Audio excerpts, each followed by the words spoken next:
राजस्थान के भौगोलिक प्रदेश। अब राजस्थान के भौगोलिक प्रदेशों को बताया मैंने आप लोगों को कि कितने भागों में बांट लिया है, 4 भाग। नाम लिख लो सारे के सारे, साथ ही में उतार लो इसको एक बार, ठीक है। पहला है पश्चिमी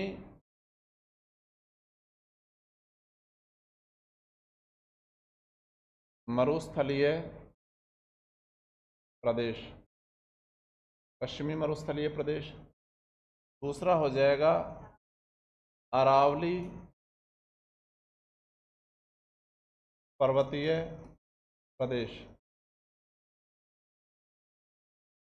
तीसरा हो जाएगा कौन सा, पूर्वी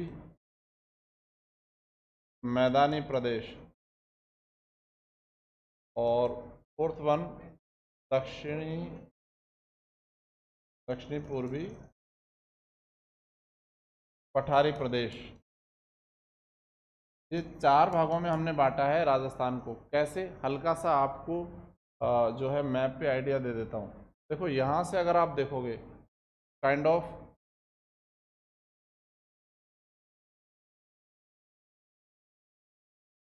ये वाला जो हिस्सा देख रहे हो, इसके इधर वाला ये तो हो जाएगा पश्चिमी मरुस्थलीय प्रदेश। बस देखते चलो, वो समझने समझाने का मुझ पे छोड़ो। और यहाँ पर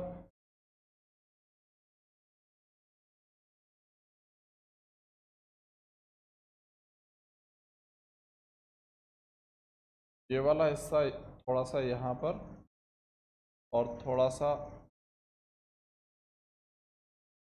ये वाला हिस्सा यहाँ पर, ठीक है।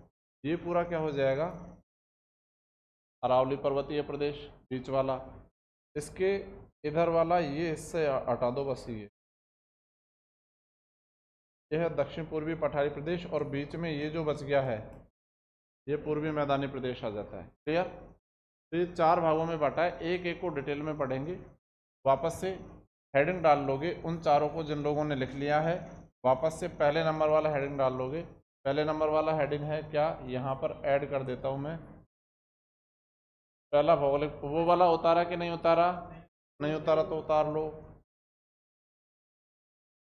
पहले उतार लो इसे, जल्दी उतार डालो।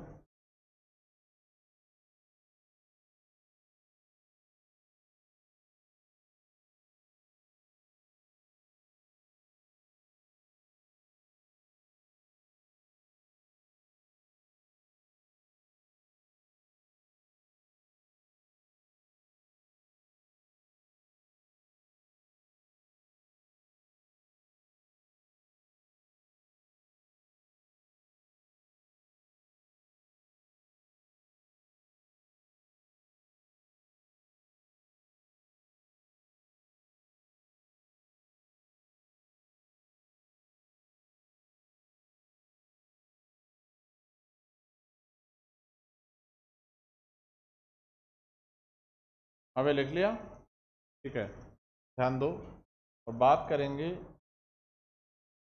पहले पर्वतीय प्रदेश के। पहला कौन सा हो जाएगा यहाँ पर, पश्चिमी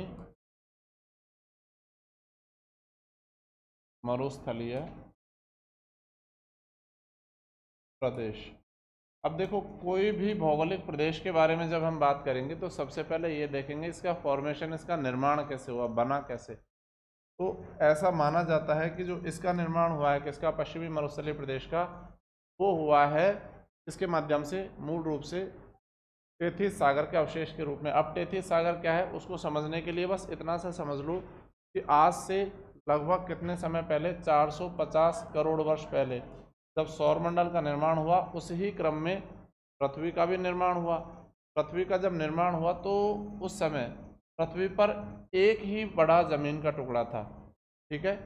मतलब हम क्या कह सकते हैं, पृथ्वी के निर्माण की शुरुआती अवस्था में, बिल्कुल शुरू में एक ही बड़ा जमीन का टुकड़ा था। इस जमीनी क्षेत्र को क्या नाम दे दिया गया, इसे पेंजिया नाम दिया गया। और इसके चारों तरफ जो जलीय क्षेत्र था वो भी एक ही था, तो हम कह सकते हैं एक ही बड़ा महासागर था, जैसे कई जगह पैंथालस भी लिखा हुआ है और कई जगह पैंथालासा भी लिखा हुआ है। मतलब अगेन पृथ्वी के निर्माण की प्रारंभिक अवस्था में एक ही बड़ा जमीनी क्षेत्र था, पेंजिया कहलाया, एवं उसके चारों तरफ एक ही बड़ी जलराशि, एक ही बड़ा महासागर, एक ही बड़ी जलीय क्षेत्र था। इसको हमने पैंथालस नाम दिया। अब पेंजिया में होता है कॉन्ट्रैक्शन, मतलब सिकुड़न, और सिकुड़न की वजह से ये कितने भागों में टूटता है? 2 भागों में टूटता है। 2 भागों में टूटता है तो आगे जाकर ये 2 भाग कौन कौन से हो जाते हैं? इसका ऊपर वाला भाग, ये ऊपर वाला भाग है और ये नीचे वाला भाग है। तो ऊपर वाला भाग इसका कहलाता है अंगारा लैंड, और नीचे वाला भाग, अच्छा, अंगारा लैंड का दूसरा नाम है लॉरेशिया, और इसका जो दक्षिणी भाग है यहाँ पर, ये कहलाया क्या? गोंडवाना लैंड। अब यहाँ से बात समझने वाली ये है कि इन दोनों के बीच जलीय क्षेत्र का विस्तार यहाँ पर भी होगा। भाई जब ये हिस्सा टूटेगा, 2 भागों में बटेगा, तो बीच में भी ये जलराशि आएगी। इन दोनों के बीच में जो जलीय क्षेत्र बना, इसको नाम दे दिया गया टेथिस सागर। तो इस पूरे किस्से कहानी को एक बार वापस से सुन लो। पृथ्वी के निर्माण की शुरुआती अवस्था में एक ही बड़ा जमीन का टुकड़ा था, क्या कहलाया? पेंजिया, और इसके चारों ओर जो जलराशि थी क्या कहलाई? पैंथालासा। अत्यधिक संकुचन के कारण, कॉन्ट्रैक्शन की वजह से पेंजिया कितने भागों में टूटा? 2 भागों में। इसका उत्तरवर्ती क्षेत्र क्या कहलाया और इसका दक्षिणवर्ती क्षेत्र क्या कहलाया?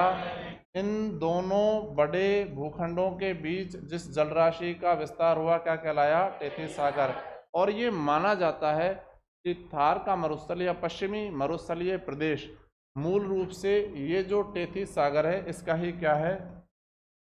अवशेष है। तो कैसे मान लें? ऐसे कहने से तो नहीं मानेंगे। ऐसा इसलिए हुआ, हम इसके कुछ क्या देखते हैं? प्रमाण देखते हैं। क्या क्या ऐसे प्रमाण हैं जिनसे ये पता लगता है कि भाई यहाँ पर टेथिस सागर ही हुआ करता था, और आज जहाँ पर मरुस्थल है वहाँ पर कभी बड़ी जलराशि मौजूद हुआ करती थी। इसके प्रमाण क्या क्या हैं? पहले प्रमाण की ओर बढ़ चलते हैं। पहला प्रमाण क्या है?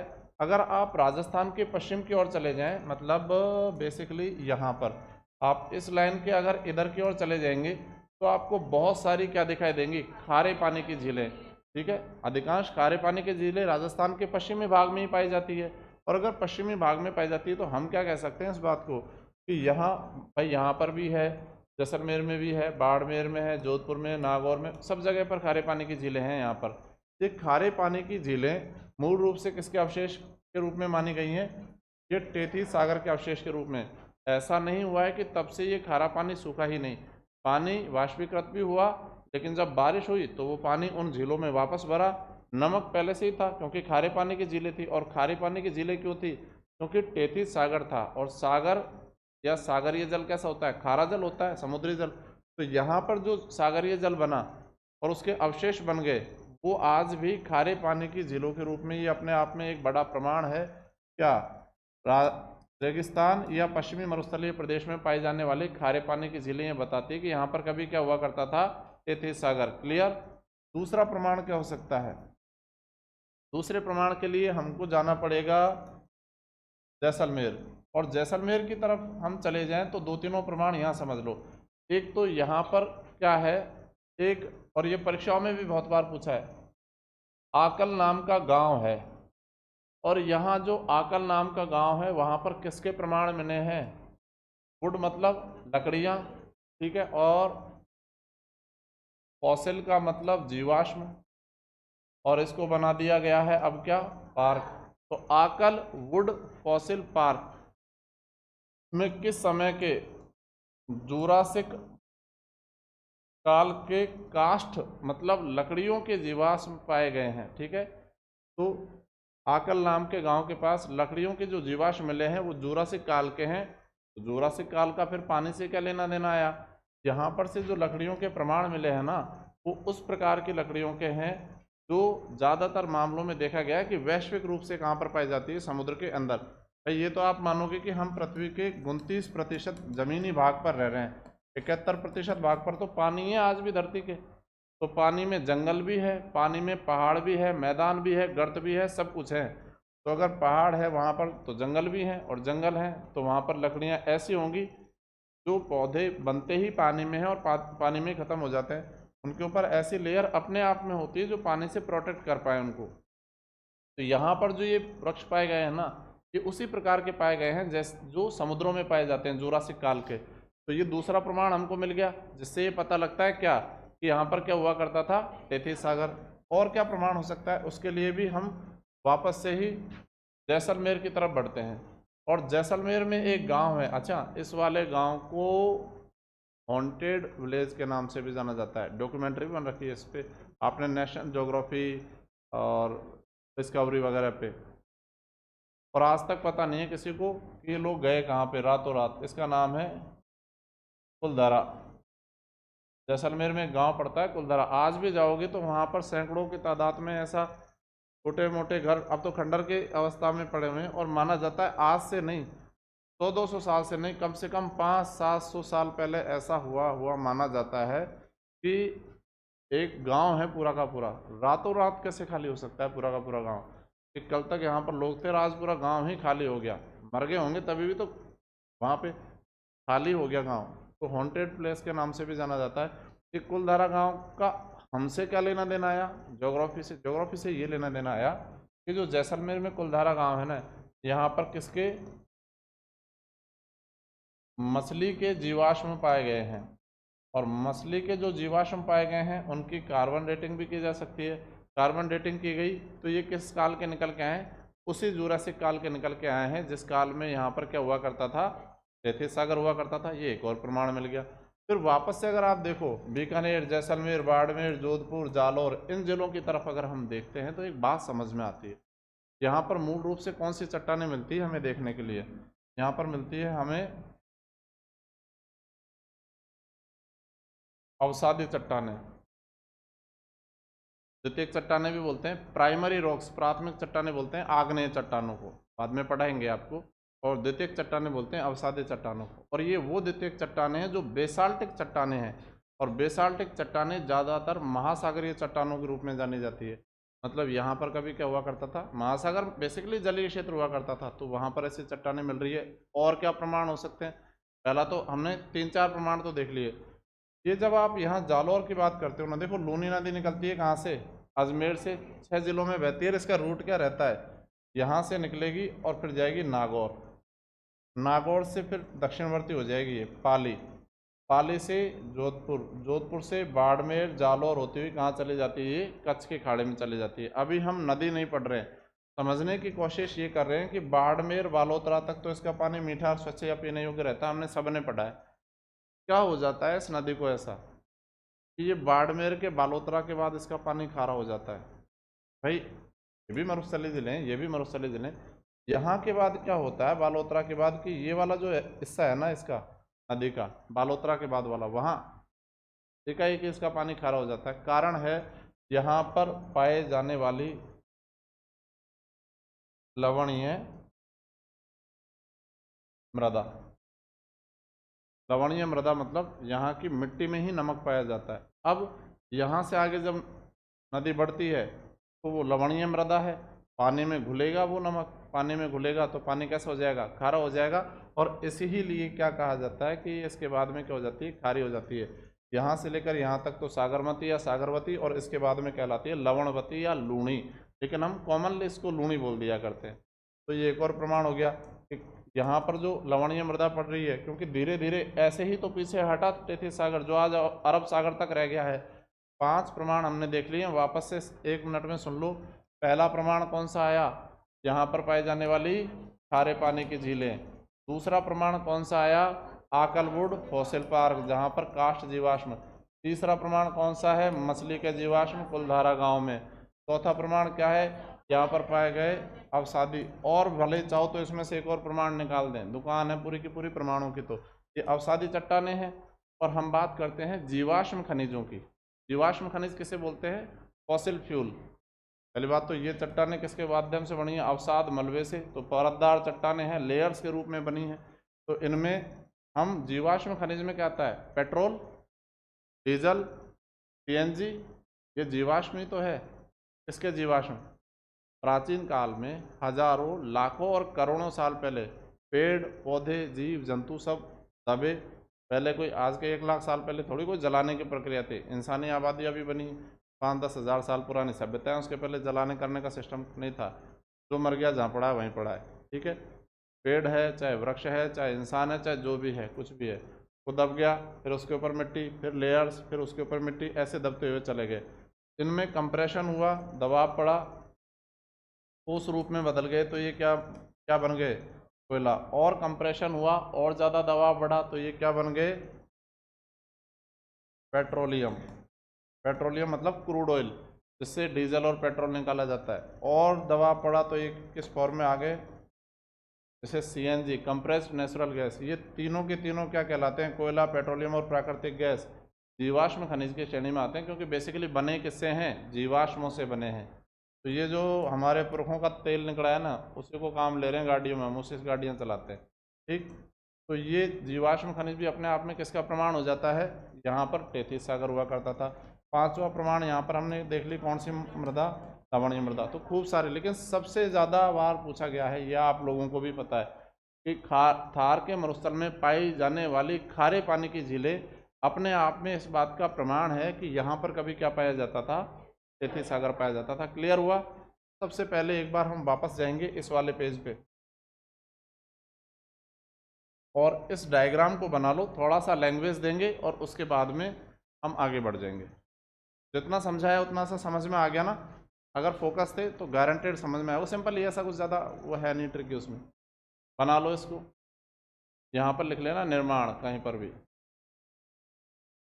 ये फॉर्मेशन में ही लिख रहे हैं हम।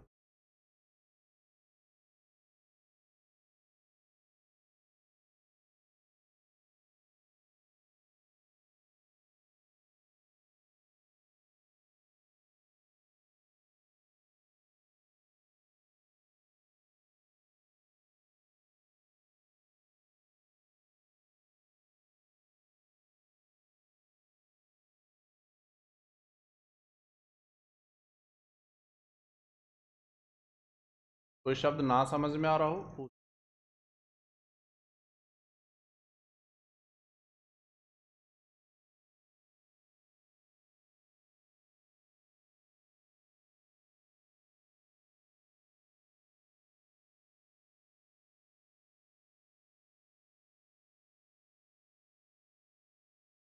अभी उतार लिया? जैसे ही मैंने कहा उतार लिया, कम से कम 10-12 लोगों ने मुझे घूर के देखा है कि दिमाग खराब है कि इतनी जल्दी कौन उतारता है। मुझे पता नहीं उतारा, तो बोलना पड़ता है। ऐसे क्या दबाव पड़ता है तुम लोगों पे कि टीचर जल्दी में है उतार लो। अब तो मुंह पे ही कह दिया, अब तो जल्दी उतार लो कि भाई मैं जल्दी में उतार लो।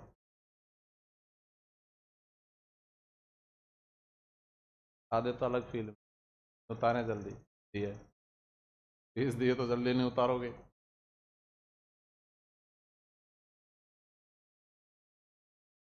लिख लिया? हाँ वही मतलब है।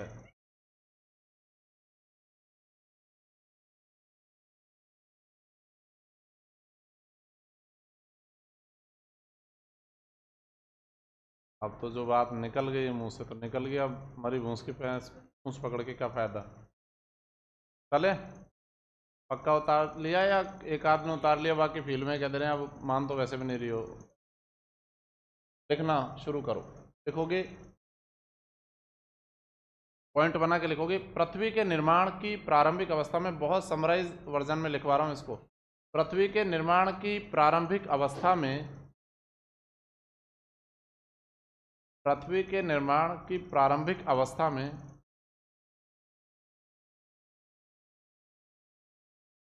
पृथ्वी के निर्माण की प्रारंभिक अवस्था में एक ही बड़ा स्थलीय भाग था। पृथ्वी के निर्माण की प्रारंभिक अवस्था में एक ही बड़ा स्थलीय भाग था, जिसे जिसे पेंजिया कहा गया। पृथ्वी के निर्माण की प्रारंभिक अवस्था में एक ही बड़ा स्थलीय भाग था जिसे पेंजिया कहा गया। लिखा हुआ है पेंजिया यहाँ पर, ये रहा, पेंजिया कहा गया। कंटिन्यू करो इसे। एवं इसके चारों ओर, एवं इसके चारों ओर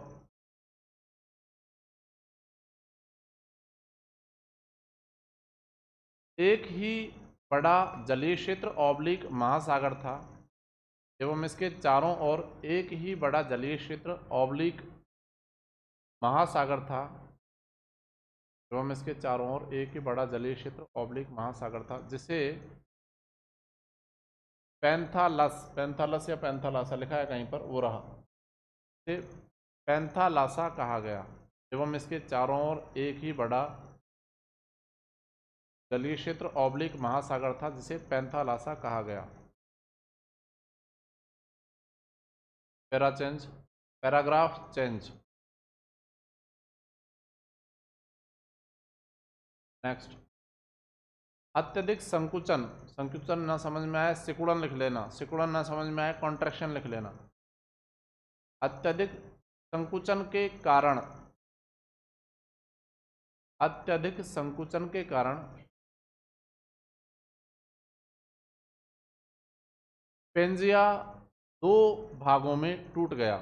अत्यधिक संकुचन के कारण पेंजिया दो भागों में टूट गया। अत्यधिक संकुचन के कारण पेंजिया दो भागों में टूट गया।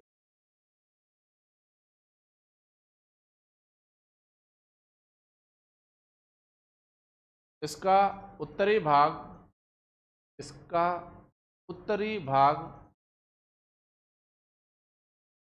अंगारालैंड ऑब्लिक लॉरेशिया, बोर्ड पे लिखा हुआ है, इसका उत्तरी भाग अंगारालैंड ऑब्लिक लॉरेशिया कहलाया, जबकि ओके, इसका उत्तरी भाग अंगारालैंड ऑब्लिक लॉरेशिया कहलाया, जबकि, अगर मैं तेज बोल रहा हूँ ठोक देना, कोई दिक्कत नहीं है, धीरे लिख लेंगे। अंगारालैंड ऑब्लिक लॉरेशिया कहलाया, जबकि दक्षिणी भाग, जबकि दक्षिणी भाग गोंडवाना लैंड कहलाया, जबकि दक्षिणी भाग गोंडवाना लैंड कहलाया, लिखा हुआ है दक्षिणी भाग गोंडवाना लैंड कहलाया। नेक्स्ट पॉइंट,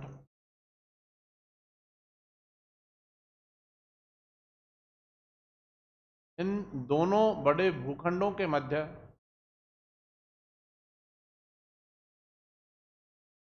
इन दोनों बड़े भूखंडों के मध्य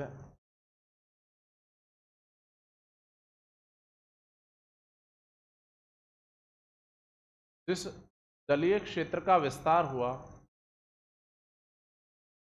इन दोनों बड़े भूखंडों के मध्य जिस जलीय क्षेत्र का विस्तार हुआ,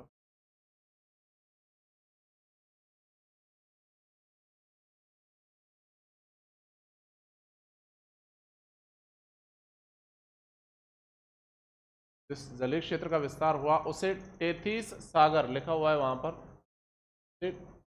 टेथिस सागर कहा गया। इन दोनों बड़े भूखंडों के मध्य जिस जलीय क्षेत्र का विस्तार हुआ उसे टेथिस सागर कहा गया। नोट डालो 500 रुपये वाला और लिखो उस पर, सोनम गुप्ता बेवफा है।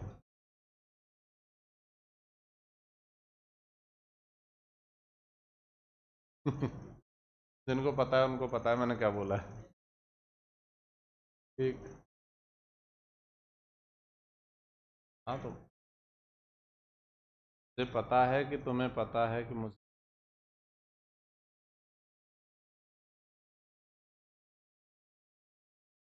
नोट डाल के लिखोगे।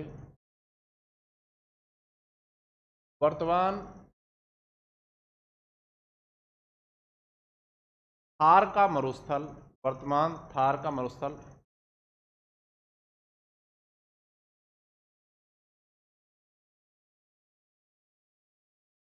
पश्चिमी मरुस्थलीय प्रदेश, वर्तमान थार का मरुस्थल पश्चिमी मरुस्थलीय प्रदेश टेथिस सागर का अवशेष माना जाता है। टेथिस सागर का अवशेष माना जाता है।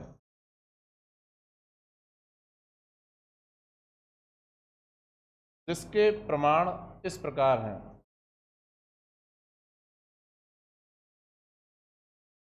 टेथिस सागर का अवशेष माना जाता है जिसके प्रमाण इस प्रकार हैं।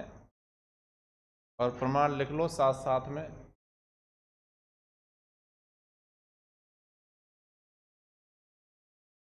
थार के मरुस्थल में पाई जाने वाली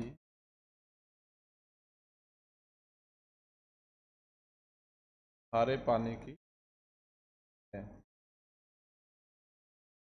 ये पहला प्रमाण।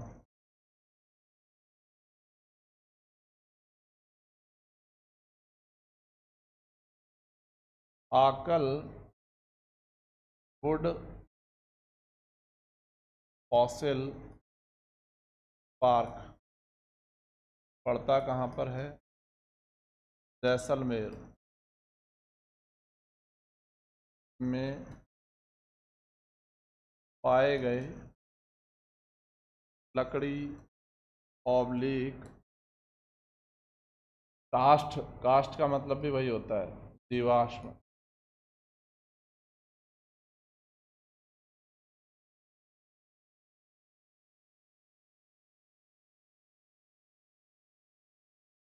जैसलमेर के फुलधरा गांव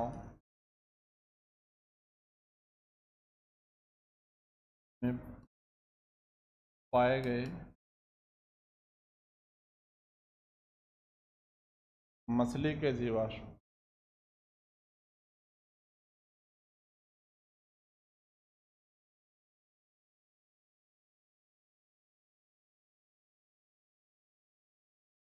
ये दो प्रमाण एक में लिख दे रहा हूं मैं। थार के मरुस्थल में पाई जाने वाली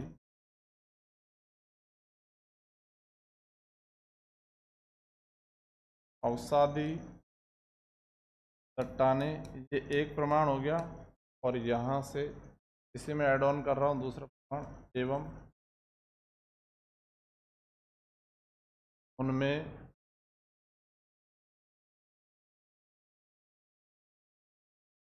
पाए गए उनमें मिलने वाले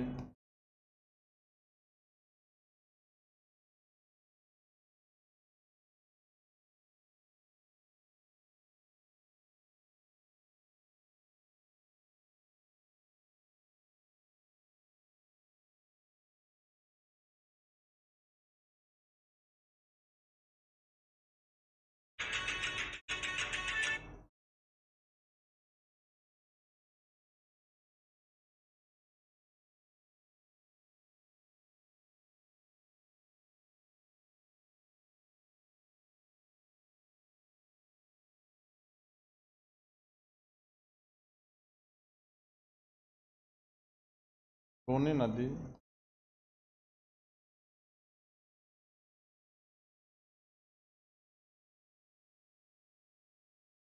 क्षेत्र में मिलने वाली लवणीय मृदा।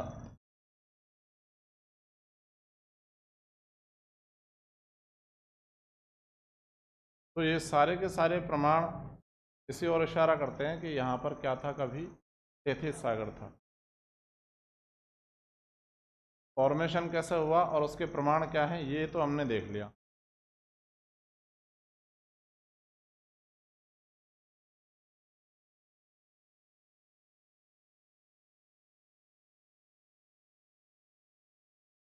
हाँ भाई, डन।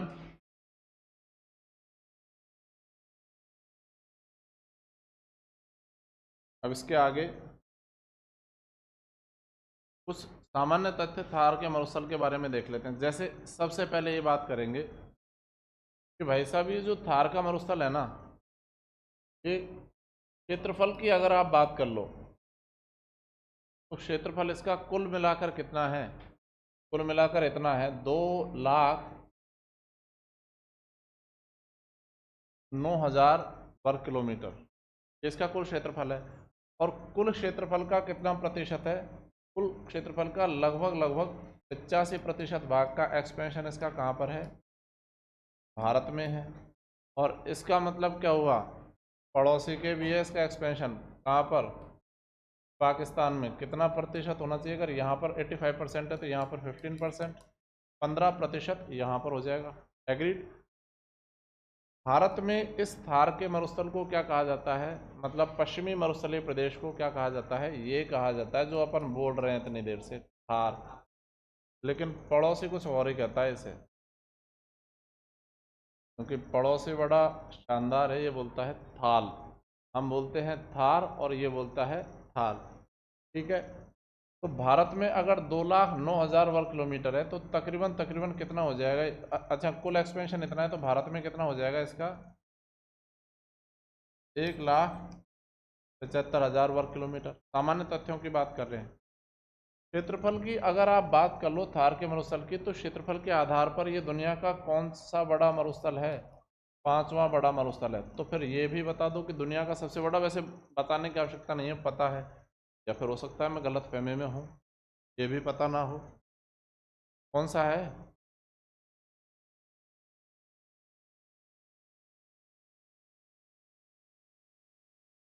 सहारा मरुस्थल कौन से महाद्वीप में पड़ता है? कितने देशों में एक्सपेंशन है इसका? 11 देशों में फैला हुआ है। ठीक है। तो अफ्रीका के भी उत्तरी भाग में है, उत्तरी अफ्रीका में है। उत्तरी अफ्रीका कोई देश नहीं है, अफ्रीका महाद्वीप का ही उत्तरी भाग ही क्या कहलाता है? उत्तरी अफ्रीका। वहाँ पर 11 देशों में, कुछ एक किताबों में 10 मिलेगा, कुछ एक में 11 देशों में इसका एक्सपेंशन है। सारा कुछ लिखवा दूंगा मैं। अब ये तो हो गया पहले नंबर का, ये हो गया 5वें नंबर का। ठीक है। क्षेत्रफल इसका हमारे समझ में आ गया, कुल मिलाकर कितना है और भारत में कितना है। इससे आगे अगर हम बढ़ चलें तो भाई भारत में कहाँ कहाँ पर है इसका विस्तार? भारत में विस्तार देख लेते हैं। पाकिस्तान में देख लिया 15% है, लेकिन भारत में इसका विस्तार कितने राज्यों में है? 4 राज्यों में। कौन कौन से बात कर लें तो सबसे ज़्यादा तो कहाँ पर है? राजस्थान में ही है सर्वाधिक विस्तार। दूसरे नंबर पर कौन सा है? दूसरे नंबर पर आ जाता है यहाँ पर, तीसरे नंबर पर आ जाता है यहाँ पर हरियाणा, और चौथे नंबर पर आ जाता है यहाँ पर पंजाब। न्यूनतम विस्तार कहाँ पर है और सर्वाधिक विस्तार कहाँ पर है? राजस्थान में। राजस्थान का पश्चिमी भाग मैंने आपको बताया कि 2/3 भाग लगभग, वैसे तो 61.10 या 11 है, पर 2/3 लगभग 66% पड़ जाता है। तो मोटे मोटे तौर पर बोल दें तो इसका लगभग 2/3 भाग राज्य के क्षेत्रफल का, कुल क्षेत्रफल का किसके अंतर्गत आ जाता है? थार के मरुस्थल के अंतर्गत आ जाता है। अब देखो हमारे साथ दिक्कत पता है क्या है? जैसे ही हम बोलते हैं मरुस्थल, दिमाग में इमेज कुछ और ही बनती है। बस एक इमेज बनती है कि दूर दूर तक रेत ही रेत, दूर दूर तक रेत के टीले। ऐसा नहीं है, और ऐसा बिल्कुल नहीं है, कतई नहीं है, 10 ग्राम भी नहीं है ऐसा। ठीक है। क्या है फिर और कैसा है वो समझ लो। पहली बात तो राजस्थान के नक्शे पे आते हैं वापस, और राजस्थान के नक्शे की बात करें तो राजस्थान के कितने जिलों में जो है थार के मरुस्थल का विस्तार है? कुछ एक लोगों को यहाँ पर मैं संभाग पढ़ा चुका हूँ राजस्थान के, और कुछ एक को मैंने नहीं पढ़ाए हैं। जिनको पढ़ाए हैं बधाई के पात्र है, नहीं पढ़ाए हैं कतई उदास होने की जरूरत नहीं, पढ़ा दूंगा। ठीक है। पेट में दर्द हो आकर संपर्क कर सकते। देखो टोटल जिले आते हैं थार के मरुस्थल के अंतर्गत कितने? 12 जिले राजस्थान के। 2 क्वेश्चन है और स्टूडेंट्स यहाँ पर गलती करते हैं, मैं आपको क्लियर कर दूं। थार के मरुस्थल के अंतर्गत जिले आते हैं 12, और अरावली के पश्चिम में स्थित जिलों की संख्या है कितनी? 13। 12 तो वो के वही हैं, एक जिला और जोड़ देते हैं, कौन सा? तो ये हो जाते हैं 13। तो 12 भी तो पता हो इसके लिए पहले। तो थार के मरुस्थल के जो 12 जिले हैं उनको वैसे याद हो जाएंगे। देखो ये वाला पूरा कौन सा संभाग? बीकानेर संभाग जिसमें 4 जिले कौन कौन से? बीकानेर, चूरू, हनुमानगढ़, गंगानगर। पुराना वाला बता रहा हूँ, ये याद कर लो अभी, जो ही काफ़ी है, नया तो फिर ठीक है, वो तो अलग है। बीकानेर संभाग के 4 जिले, 12 में से 4 हो गए। अगला, क्षेत्रफल के आधार पर राज्य का सबसे बड़ा संभाग कौन सा है? ये जोधपुर संभाग। जोधपुर संभाग में जिले हैं 6, जिसमें से ये पहला, ये इधर दूसरा, ये 3 और 4। अब जोधपुर संभाग के 4 जिलों में से 6 जिलों में से 5वां कौन सा हो जाएगा? 6ठा कौन सा हो जाएगा? मैं वो जिले बता रहा हूँ जिनमें मरुस्थल का विस्तार है। 7वां बाड़मेर, 8वां जालौर और 9वां पाली। सिरोही एकमात्र जिला है जोधपुर संभाग का जो मरुस्थलीय ना होकर क्या है, पर्वतीय। भाई राजस्थान में एक ही तो हिल स्टेशन है, और वो कहाँ पर है? सिरोही में है। अरावली की सर्वाधिक औसत ऊंचाई वाला जिला भी कौन सा है? यही है। ठीक है, तो जोधपुर संभाग मरुस्थलीय संभाग कहलाता है, लेकिन बावजूद इसके सिरोही क्या है? पर्वतीय जिला है, ना कि मरुस्थलीय जिला है। तो 9 हो गए। 2 जिले आ जाएंगे जयपुर संभाग के। तो जयपुर संभाग के 2 जिले, ये देखो, ये रहा यहाँ पर जयपुर संभाग, ये वाला। में से 9 के बाद 10वां कौन सा और 11वां कौन सा? ठीक बात। कितने टोटल? एक जिला अजमेर संभाग का, कौन सा? ये हो गए 12। कैसे याद करना है? पूरा का पूरा बीकानेर संभाग 4, खत्म। जोधपुर संभाग का सिरोही के अलावा पांचों के 5 जिले, 4 और 5 9। 2 जिले जयपुर संभाग के सीकर और झुंझुनू, और एक जिला नागौर अजमेर संभाग का नागौर। क्लियर? ये तो हो गए मरुस्थल के 12 जिले। जिन लोगों को याद नहीं है संभाग, आप निश्चिंत रहें, मैं पूरा ही वापस करवाऊंगा आप लोगों को, तो आप लोगों को टेंशन लेने की जरूरत नहीं है। जिन लोगों को याद है वो कैसे बोल रहे हैं, उनके साथ कोई दिक्कत हुई है 1-2 दिन में, तब बोल रहे हैं वो, तो दिक्कत आप लोगों के साथ भी होगी। ठीक है, अब ध्यान देने वाली बात यह है कि अगर आपसे पूछे कि अरावली के पश्चिम में जिले कौन से हैं, ये 12 के 12 तो हो ही गए, प्लस क्या कर देंगे, ये हो जाएगा 13वां। तो अरावली के पश्चिम में स्थित जिलों की संख्या 13, और थार के मरुस्थल के जिलों की संख्या कितनी है? 12। ये बेसिक इन्फॉर्मेशन हमने लिखी। अब इसको एक बार वापस भाषा दे देते हैं। यहाँ पर मैं लिख ही दे रहा हूँ, शायद आप लिखा हुआ ज़्यादा जल्दी उतार पाओ बनस्पत बोलने के। लिख दे, लिखोगे थार का मरुस्थल का कुल क्षेत्रफल, तो कुल एरिया इसका कितना हो जाएगा? 2,09,000, और ये स्क्वायर लगा देना, वर्ग किलोमीटर में है, स्क्वायर नहीं लगाया तो किलोमीटर ही हो जाएगा, ये दूरी लंबाई चौड़ाई हो जाएगी।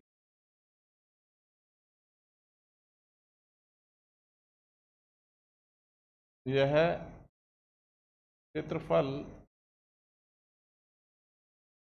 के आधार पर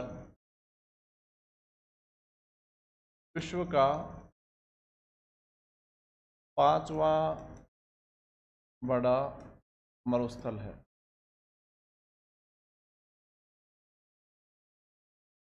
ये वाली ट्यून अच्छी लगती है मेरे को बस की, पता नहीं क्यों। ठीक ना, तुम लोगों ने मैंने क्या कहा? हाँ, बस के बारे में कहा, ये वाली ट्यून अच्छी लगती है। कई बार बस हॉर्न बजाते बजाते गाना गाती है, कुछ भी गाना गा रही है अलग अलग ट्यून पे। हाँ, ट्रक तो खैर फिर अलग ही लेवल पे चले जाते हैं। ट्रक बाइक वाले को कुचर के ऐसे कुचरता है जैसे खाना खाने के बाद तुम लोग टूथपिक वो लगाते हो ना, बस इतना ही होता है उसके लिए बाइक वाला, इससे ज़्यादा नहीं होता, पता भी नहीं पड़ता। कई बार तो नीचे आ गया है क्या, कुछ कुछ ही होते हैं अपन उसके लिए। तो क्षेत्रफल के आधार पर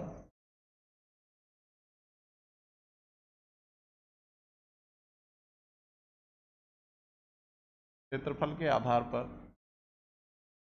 विश्व का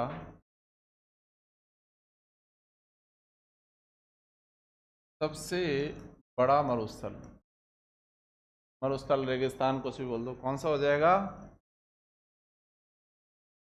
सहारा। कौन से महाद्वीप पे है? अफ्रीका महाद्वीप।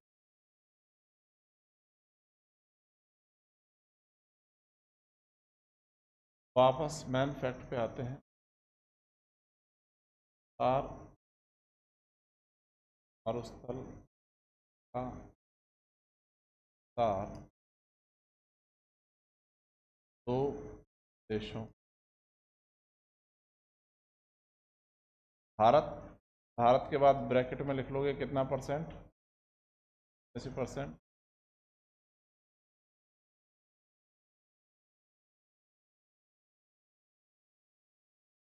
पाकिस्तान कितना परसेंट, 15%।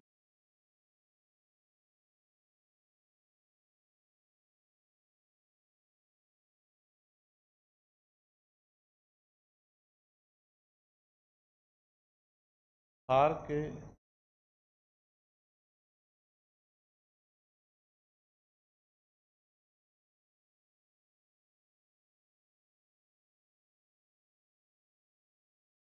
भारतीय महान मरुस्थल तो ग्रेट इंडियन डेजर्ट के नाम से भी जाना जाता है। बात वही है, वो भारत में थार, जबकि पाकिस्तान में थाल कहा जाता है।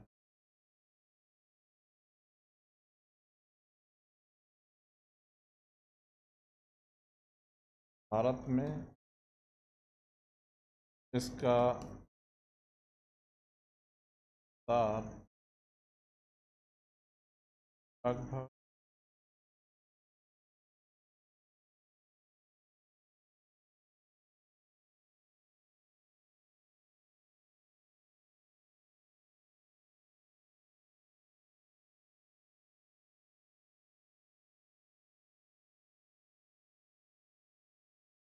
4 राज्यों में। कौन कौन से हैं लिख डालते हैं यहाँ पर। पहला है राजस्थान, और राजस्थान लिखेंगे तो ब्रैकेट में क्या लिख देंगे, सर्वाधिक विस्तृत।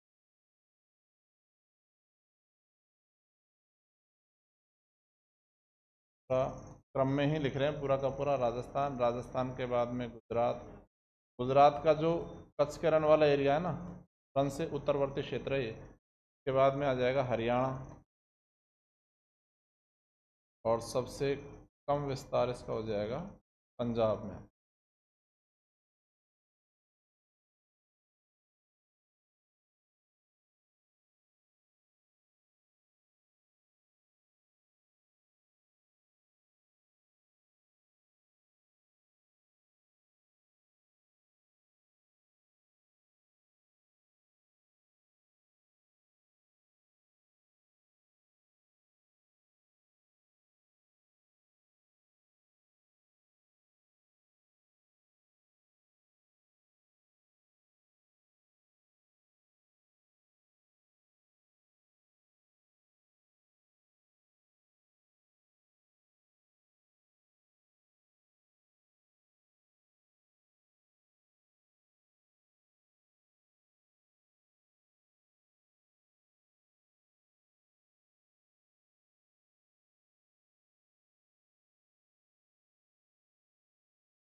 अबे लिख लिया,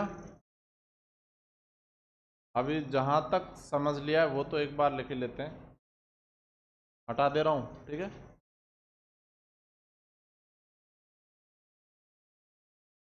राजस्थान में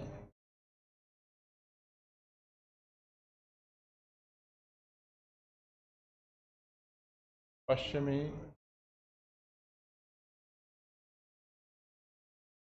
मरुस्थलीय प्रदेश का विस्तार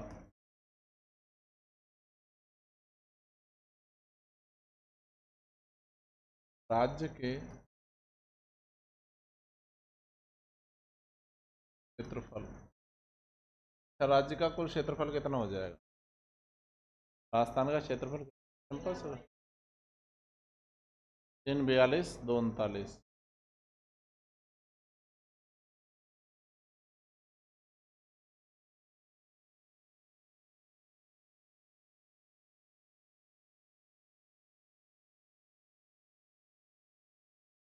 आप लगभग 2/3 कह सकते हैं, लगभग।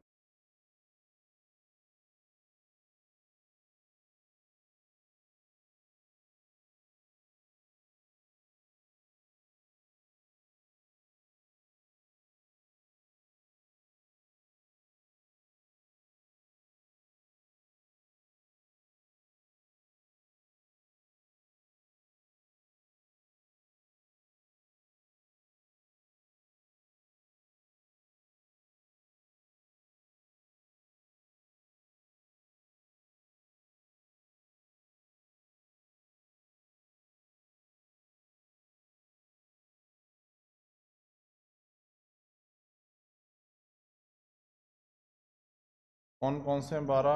अगेन बोल रहा हूँ, जिन लोगों को संभाग याद है बहुत अच्छी बात है, नहीं याद है मैं करवा दूंगा, संभाग से ही याद रखना है, इसे ज़्यादा बेटर होगा। बाकी तो 1947। बीकानेर संभाग के जिले लिखते हैं पहले, बीकानेर। दूसरा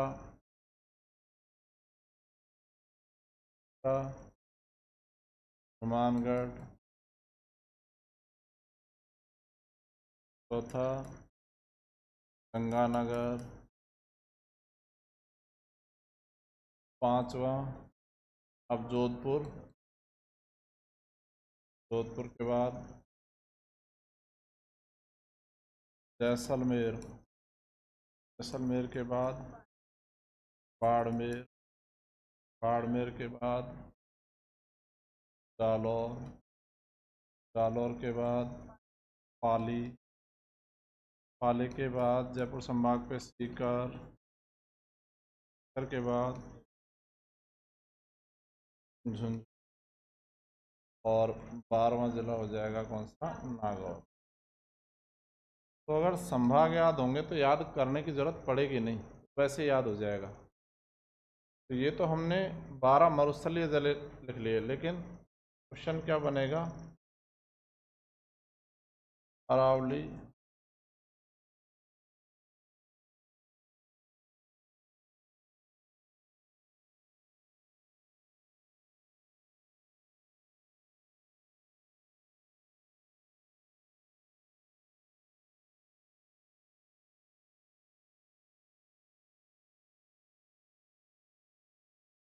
कितनी है?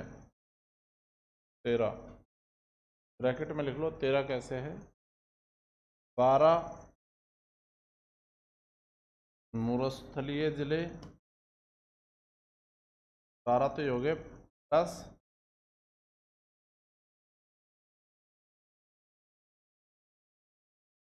विद्रोही।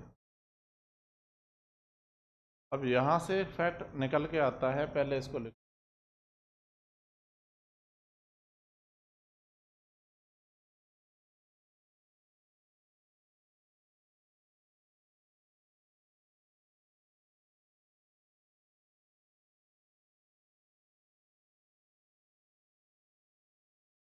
ये तय करते जाना कि जो लिख रहे हो वो समझ में आ रहा है या सिर्फ कह चुके हो भावना में लिखे जा रहे हो, बस कोई दिक्कत नहीं, समझ में आ रहा नहीं यार मैं तो लिख दूँ, वो मत करना।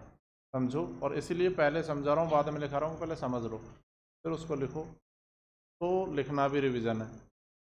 हाँ भाई हटा दें।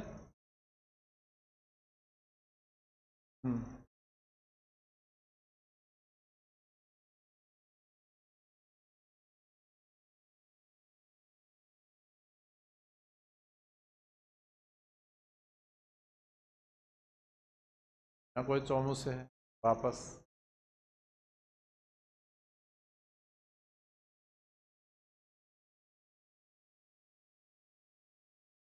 कोई बात नहीं। देखो अरावली के अगर आप चले जाओ कहाँ पर,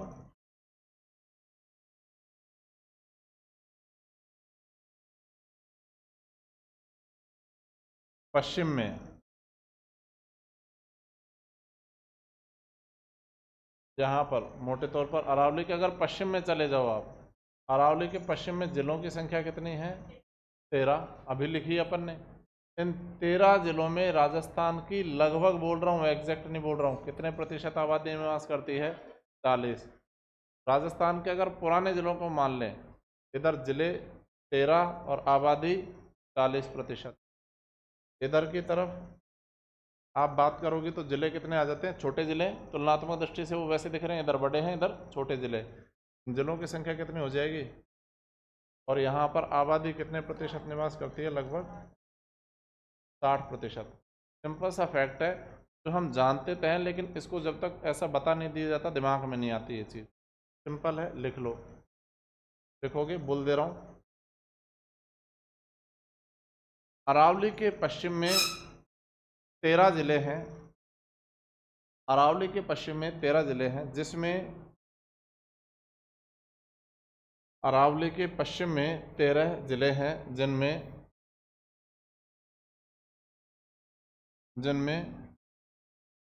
राज्य की लगभग 40% जनसंख्या निवास करती है। जिनमें राज्य की लगभग 40% जनसंख्या निवास करती है।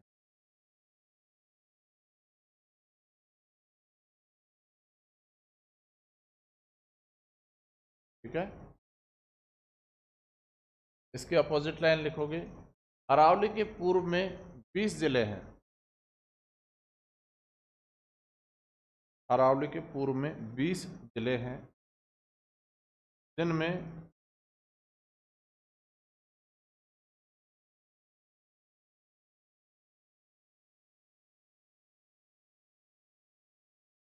राज्य की लगभग 60% जनसंख्या निवास करती है। अरावली के पूर्व में 20 जिले हैं, जिनमें राज्य की लगभग 60% जनसंख्या निवास करती है। राज्य की लगभग 60% निवास करती है।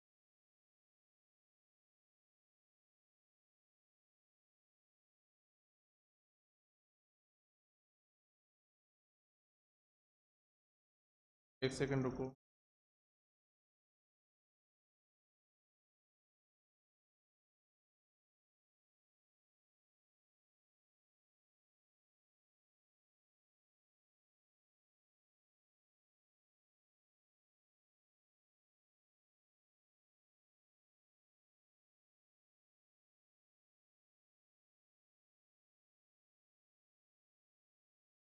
अब देखो, यहाँ से आगे समझ लो एक बार।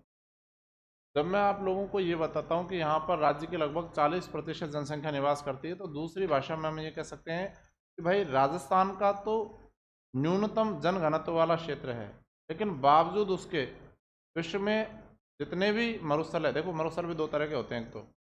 एक तो होता है ठंडा मरुस्थल, शीत मरुस्थल, और एक होता है रेतीला गर्म मरुस्थल, उष्ण मरुस्थल जिसको कह देते हैं। ये कौन सा है बताने की आवश्यकता नहीं है, गर्म मरुस्थल है। ठीक, तो क्योंकि यहाँ पर हमें लगता है कि राज्य की 40% जनसंख्या निवास करती है, उसके बावजूद ये दुनिया का सबसे ज़्यादा जनघनत्व या जनसंख्या घनत्व वाला मरुस्थल है। मतलब और मरुस्थल जितने भी हैं दुनिया में, उसकी तुलना में यहाँ पर जो डेंसिटी है वो क्या है, अच्छी खासी है, ज़्यादा है, सबसे ज़्यादा यहाँ पर ही है। इवन सहारा जो मरुस्थल है वहाँ पर भी इतनी डेंसिटी नहीं है जितनी डेंसिटी कहाँ पर निकल कर आ रही है, थार के मरुस्थल में। मतलब यहाँ प्रति वर्ग किलोमीटर में रहने वाले लोगों की संख्या औसतन विश्व के सभी मरुस्थलों से सबसे ज़्यादा है। क्यों? क्योंकि सहारा में आप जाओगे तो सैकड़ों किलोमीटर तक चले जाओ, आपको कोई इंसान दिखेगा ही नहीं। और जबकि यहाँ पर आप, ऐसा तो नहीं होगा कि आप 100 किलोमीटर चल गए और कोई इंसान नहीं दिख रहा, छोटी मोटी ढाणियाँ से देखने मिल जाती हैं। वो एक चीज़ है। तो विश्व का सर्वाधिक एक तो क्या है, जन घनत्व वाला मरुस्थल है, कौन सा, थार का मरुस्थल। दूसरी विशेषता के बारे में बात करते हैं। दूसरी विशेषता की बात करेंगे तो भाई साहब एक शब्द होता है ये जैव विविधता। मैंने पहले भी बताया है, अब कौन है वो जो ये बताएगा क्या होता है जैव विविधता? मुझे वापस गलत ही बता दो पर प्रयास करो बताने का। जैव विविधता, बायोडाइवर्सिटी। से आप क्या समझते हैं? जीवों की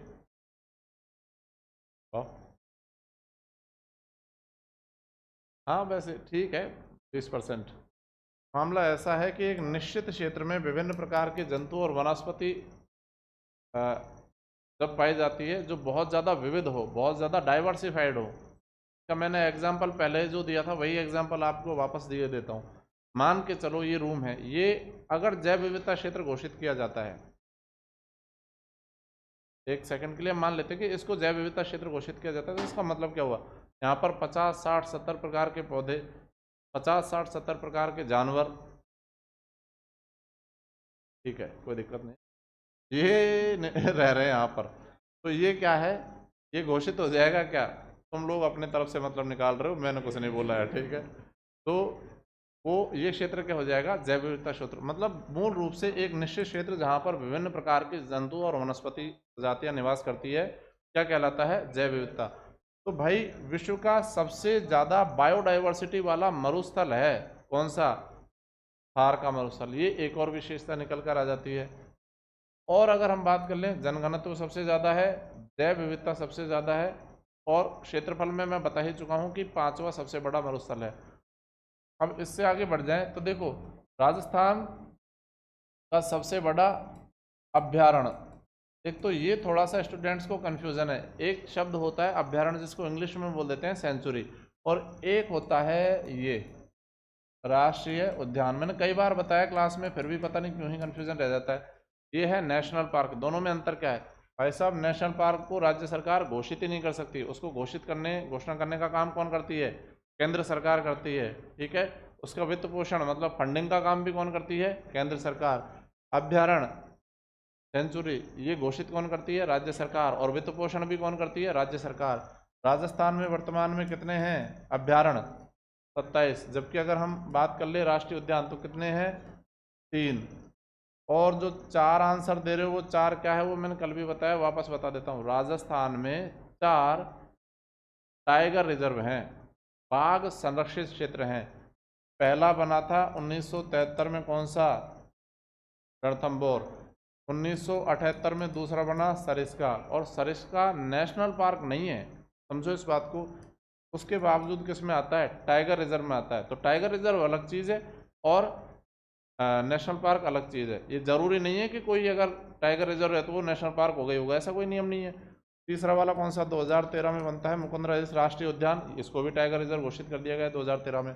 और बिल्कुल अभी नया नवेला गर्मा गर्म 2021 में घोषित किया गया है, कैसे? रामगढ़ विषधारी वन्यजीव अभ्यारण्य। बोल ही क्या रहा हूँ, अभ्यारण्य। रामगढ़ विषधारी वन्यजीव अभ्यारण्य चौथा क्या है? टाइगर रिजर्व है। तो 4 टाइगर रिजर्व हैं राजस्थान में, क्लियर हो गया। जबकि वन्यजीव अभ्यारण्य की संख्या 27 है और नेशनल पार्क कितने हैं? 3। तो याद रखो कि राजस्थान का सबसे बड़ा वन्यजीव अभ्यारण्य की बात कर रहा हूँ अब मैं यहाँ पर। राजस्थान का सबसे बड़ा वन्यजीव अभ्यारण्य कौन सा है बताइए? ये हो जाएगा राष्ट्रीय मरु उद्यान। यहाँ पर क्यों पढ़ रहे हैं इसे भाई? मरुस्थल में क्या लेना देना है? मरुस्थल में लेना देना आ गया ये तो रहा जैसलमेर सबसे बड़ा जिला, और ये रहा बाड़मेर। अब जब जैसलमेर और बाड़मेर की बात करते हैं, इन्हीं 2 जिलों में एक्सपेंशन रखता है कौन सा? राष्ट्रीय मरु उद्यान। इसका क्षेत्रफल ही काफ़ी है। जितना बड़ा धौलपुर जिला है ना, उतना बड़ा तो भाई खुद अभ्यारण्य लेके बैठे हैं ये। कितना है इसका क्षेत्रफल? ये कितना लिख दिया मैंने, और इसका डबल कितना है? यह है राष्ट्रीय मरु उद्यान का क्षेत्रफल 3162 वर्ग किलोमीटर। और इसका क्षेत्रफल कितना है धौलपुर का? 30, 34, 30, 33। इवन देखो तो वो बड़ा है इससे, लगभग भी मान लो तो भी जिले के बराबर का तो उनका वन्यजीव अभ्यारण्य है। लेकिन इसका नाम क्या है? इसका नाम है राष्ट्रीय मरु उद्यान। तो एक बात बताओ, इसके नाम में तो ये आ रहा है, नाम में ही आ रहा है, याद रखना। लेकिन है क्या ये? अभ्यारण्य है, नेशनल पार्क नहीं है, याद रखना, गलती मत करना। राष्ट्रीय मरु उद्यान वन्यजीव अभ्यारण्य ये लिखा जाता है पूरा का पूरा। तो भाई राष्ट्रीय उद्यान तो 3 ही मैं बता चुका हूँ। रणथंभौर हो जाएगा, दूसरा हो जाएगा केवलादेव, और तीसरा हो जाएगा कौन सा? ये मुकुंदराज राष्ट्रीय उद्यान। ये राष्ट्रीय मरु उद्यान जो है ना, ये वन्यजीव अभ्यारण्य है और राजस्थान का सबसे बड़ा वन्यजीव अभ्यारण्य है जो लय करता है 2 डिस्ट्रिक्ट्स में। कौन कौन से? जैसलमेर और बाड़मेर। इस क्षेत्रफल में से तकरीबन आप मान के चलो 2000 वर्ग किलोमीटर का हिस्सा तो कहाँ पर आता है? जैसलमेर। और 1162 वर्ग किलोमीटर का हिस्सा कहाँ पर आता है? बाड़मेर। 2 जिलों में विस्तार रखता है। तो ये भी कहाँ पर पाया जाता है? मरुस्थल में पाया गया है। अब इस मरुस्थलीय क्षेत्र की अगर बात कर ले, अभी हम सामान्य बातें कर रहे हैं किसके बारे में? थार के मरुस्थल के बारे में। तो राज्य का सबसे बड़ा जो मरुस्थल राष्ट्रीय मरु उद्यान है वो भी इसी क्षेत्र में स्थित है। तो राज्य का सबसे बड़ा अभ्यारण्य इसी क्षेत्र में स्थित है। एक जगह है यहाँ पर, इसको बोला जाता है चांदन गांव है, बेसिकली चांदन। उसके पास में एक बोरिंग है। बोरिंग का मतलब अपने आप भूमिगत रूप से जल बाहर आ रहा है, ठीक है। और थार का मरुस्थल, थार का छोड़ो, किसी भी मरुस्थल में मीठा पानी मिल जाना अपने आप में ही ये मान लो कि आपको नर्क के बीच में स्वर्ग मिल गया, वो बड़ी बात है। और जैसलमेर में तो ये और ज़्यादा महत्वपूर्ण हो जाता है, क्योंकि सबसे ज़्यादा मरुस्थल का विस्तार अगर राज्य के किसी एक ज़िले में तो वो कौन सा है? जैसलमेर, ठीक है। और यहाँ पर वो वाला मरुस्थल है जो वाला मरुस्थल आप सोचते हो, रेत ही रेत, रेत के टीले, वो वहीं पर है। तो अगर वहीं पर है और वहाँ पर आपको बिल्कुल ठंडा पानी, और वो भी मरुस्थल के बीचों बीच में मिल जाए, तो इसलिए चांदन नलकूप को क्या कहा जाता है? थार का घड़ा कहा जाता है। घड़े में पानी रहता है ठंडा, जमीन में से, भूमिगत क्षेत्र में से पानी बाहर आ रहा है, तो ये भी इम्पोर्टेंट है। फिर आगे समझोगे, यहाँ जैसलमेर में एक गांव है, इस गांव का नाम है ये, सबने नाम सुना होगा, लाठी। नहीं सुना है तो आज सुन लो, लाठी। और एक और गांव है या क्षेत्र है जिसका नाम है मोहनगढ़। एक बात, तो लाठी से लेकर मोहनगढ़ के बीच में ये 3 किलोमीटर चौड़ी और 60 किलोमीटर लंबी भूगर्भीय जलपट्टी है। ये जमीन के अंदर भूमिगत रूप से पानी का प्रवाह है। ये माना ऐसा जाता है, प्रमाण अभी तक एग्जैक्टली ऐसा प्रूव नहीं हुआ, पर ऐसा दिखाई देता है कि ये प्राचीन काल में जो घग्गर नदी है ना, इसका प्रवाह क्षेत्र हुआ करता होगा। तो एक क्षेत्र के बाद में भूमिगत हो गई, जमीन में अंदर चली गई, आज भी बह रही है। और यहाँ पर जो लाठी सीरीज है, ये लाठी सीरीज का 3 किलोमीटर चौड़ा और 60 किलोमीटर लंबा एरिया जो है, ये साल भर हरा भरा रहता है। साल भर यहाँ पर कौन सी घास? सेवण घास, सेवण घास उगी रहती है। और सेवण घास कहाँ पर? लाठी सीरीज में उगी रहती है। अब ये तो पता है, लेकिन क्वेश्चन आया था एक, उसमें बस इस घास का नाम नहीं दिया और बाकी 2-3 घासों के नाम दे दिए। कौन कौन से? नाम याद रख लो। ये सेवण, देखो याद वैसे हो जाएंगे। सेवण घास को स्थानीय भाषा में क्या बोल देते हैं? ये बोलते हैं लिलोण। अरे सेवण छोड़ो, कोई सी भी घास को स्थानीय भाषा में ग्रामीण क्षेत्रों में अपने बोलते थे लिलोण। के अलावा दामण, कुरूत, अंजन और मुराद, ये 4 नाम दे दिए भाई साहब ने, ये नाम उड़ा दिया और पूछ लिए क्या है। अब पढ़ा ये था केवल, इसी के आधार पर तो पहचानते कि घास है। ये साफ याद रखना, ये भी क्या है? सभी मरुस्थलीय घासें ही हैं। कौन सी? दामन, कुरूत, अंजन और मुराद, और साथ में सेवण। मरुस्थलीय घासें सारी की सारी सर्वाधिक मात्रा में कहाँ पर पाई जाती है? जैसलमेर में ही पाई जाती है। और जैसलमेर की लाठी सीरीज में मुख्य रूप से कौन सी पाई जाती है? और ये जहाँ पर पाई जाती है वहाँ पर भूगर्भीय जलपट्टी है। कहाँ से लेकर? लाठी नाम के गांव से लेकर मोहनगढ़ तक 3 किलोमीटर तो चौड़ी और 60 किलोमीटर लंबी भूगर्भीय जलपट्टी है, जहाँ पर साल भर हरी घास उगी रहती है, ये वाली, ठीक है। तो ये चीज़ यहाँ पर याद रखना है, ये है लाठी सीरीज। लाठी सीरीज समझ में आ गई? थोड़ा बहुत लिख लेते हैं फिर आगे बढ़ेंगे।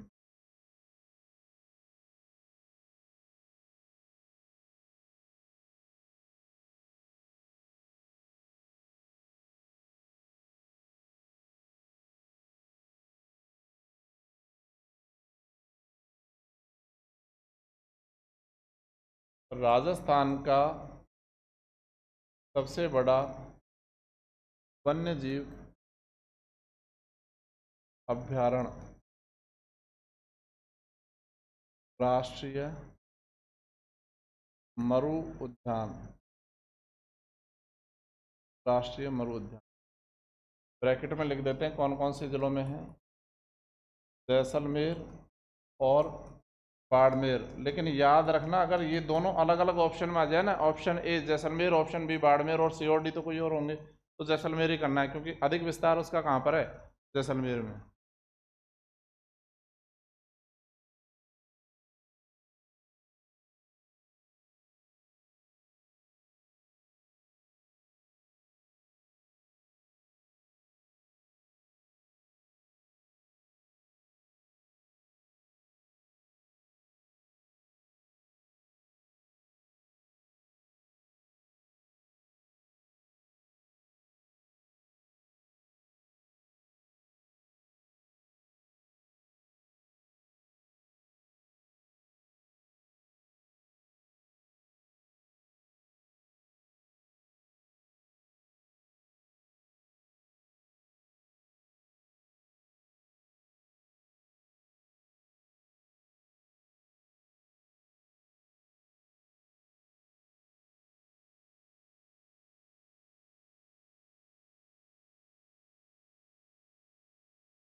अबे डन, जल्दी करो।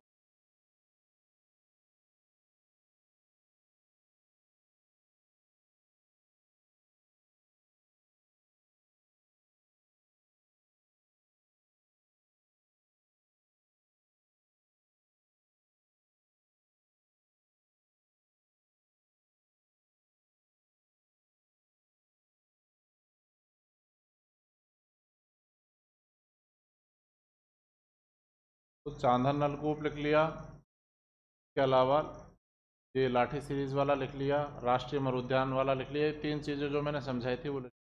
अब इससे आगे समझो, देखो जब हम थार के मरुस्थल की बात करते हैं ना, तो राजस्थान का राजकीय पक्षी का नाम है गोडावण। सबसे ज़्यादा यहीं पर पाया जाता है, थार के मरुस्थल में। कौन बताएगा इसका वैज्ञानिक नाम? वैज्ञानिक नाम समझते हो ना? नहीं समझते हो तो भी होता है। कौन बताएगा? राजस्थान का राजकीय पशु कौन सा है?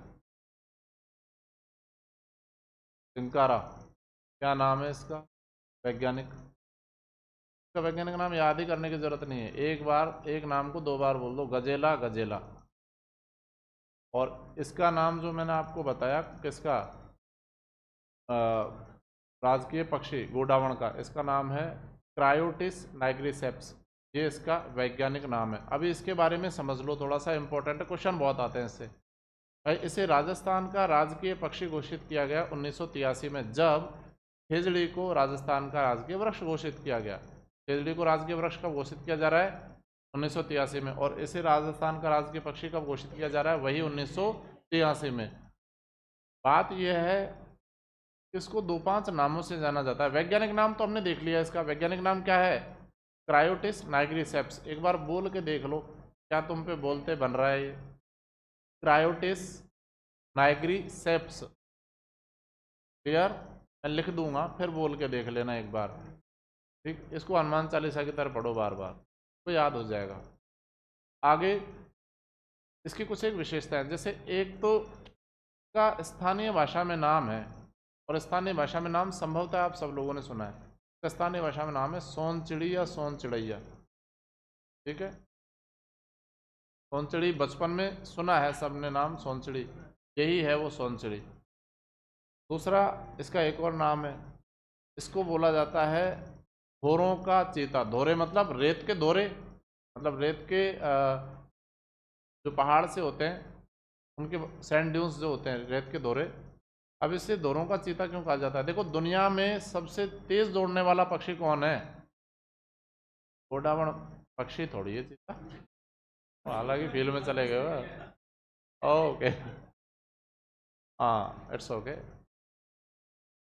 कम से कम अगले ने बताया तो सही। हाँ यही गधे हैं।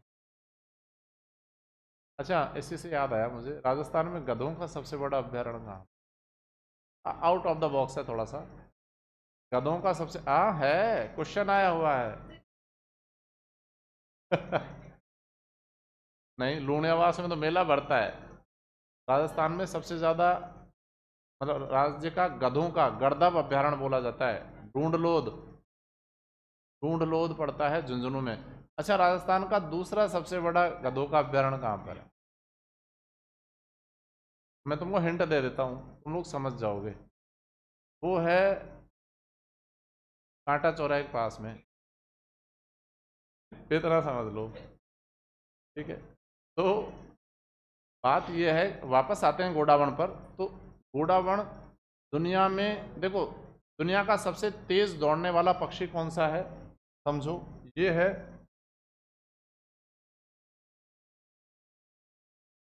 शुतुरमुर्ग। और जब शुतुरमुर्ग की बात करते हैं ना, तो मुझे तुम सब लोगों की शक्लें देखती है सच में, कारण बड़ा बहुत होता है शुतुरमुर्ग। एग्रीड?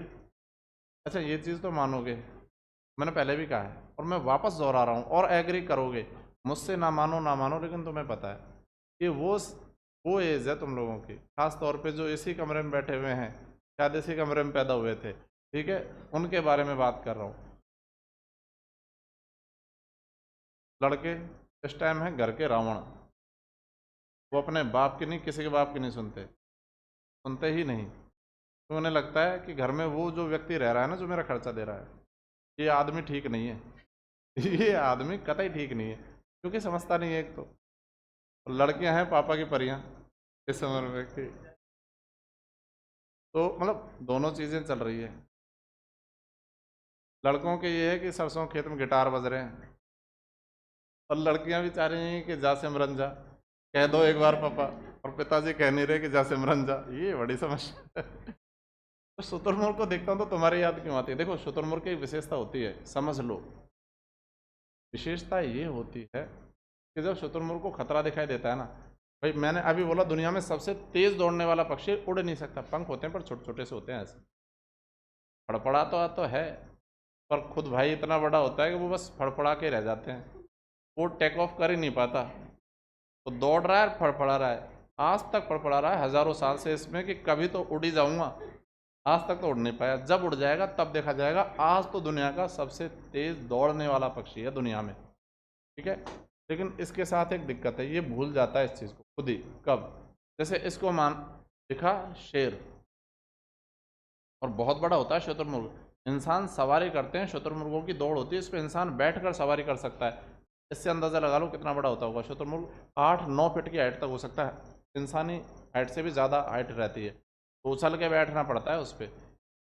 अब शुतुरमुर्ग इतना तेज़ दौड़ रहा है तो शेर से भी तेज़ दौड़ सकता है, और दौड़ता है, लेकिन मेहनत कौन करे? शेर आया, सबसे महत्वपूर्ण चीज़ क्या होती है? क्योंकि शेर ने सुबह ब्रेकफास्ट नहीं किया है, तो नाश्ता तो तलाशेगा ना। तो जैसे ही भाई को दिखा शेर, भाई दौड़ा नहीं, भाई ये तुम्हारा बहादुर नहीं, भाई है गधा। शुतुरमुर्ग के साथ साथ भाई पैरों से गड्ढे खोदना शुरू करता है, और कितना गड्ढा? इतना गड्ढा खोद देता है कि उसकी गर्दन चली जाए, खास तौर पे ये वाला हिस्सा, आंखें। अब वो गर्दन को दे लेता है किसमें? गड्ढे में। फिर इधर उधर देखता है, शेर नहीं है, और शेर नहीं है मतलब नहीं है, शेर नहीं है, ऊपर से फिर हो जाता है ब्रेकफास्ट के साथ लंच और डिनर, शेर खा जाता है। मुझे नहीं दिख रहा है इसका मतलब है ही नहीं, ये है इसकी परिभाषा। एग्ज़ाम अभी तो नहीं है, जब आएगा फिर तो एग्ज़ाम नाम का शेर आ ही रहा है, फिर तो वो देख ही लेगा, फिर तो वही देखेगा, तुम क्या देखोगे? तुम ये बात तो मानते हो ना कि 3 घंटे का हो पेपर, 2 घंटे का हो पेपर, 1.5 घंटे का, और इवन 1 घंटे का पेपर भी होने लगा है अब तो। टाइम किसके पास बचता है? तुम जानते हो वो आदमी कौन है जिसके पास टाइम बचता है? वो ही आदमी है जिसने सिर्फ फॉर्म भरा था, उसके बाद उसको पता नहीं है कि इसमें कौन कौन से सब्जेक्ट आ रहे हैं। एक क्वेश्चन खाली नहीं छोड़ेगा, वो एक दो छोड़ देता है कई बार वो व्यक्ति, तो ऐसा नहीं लगे कि सभी आ जाएं कहीं मुझ पे, तो 90 में से वो 88-89 तक चला जाता है। और उसके भरने का तरीका क्या रहता है? बी बी बी बी बहुत देर से नहीं हो गया है, चलो ए, फिर सी पे जाएगा वो। अब काफ़ी टाइम से उसने पिछले 20 क्वेश्चनों से डी नहीं भरा है, भाई दिमाग लगा रहा है कि ऐसा थोड़ी करेगा एग्जामिनर के डी भरवाएगा ही नहीं। मेरे साथ होशियारी, ये ले डी, अब डी भरूंगा। और इन सब के चक्कर में वो अपने ऊपर के 19 क्वेश्चनों को सही मान रहा है। 19 तो मैंने तो सही किए, 20 में हम डी भर।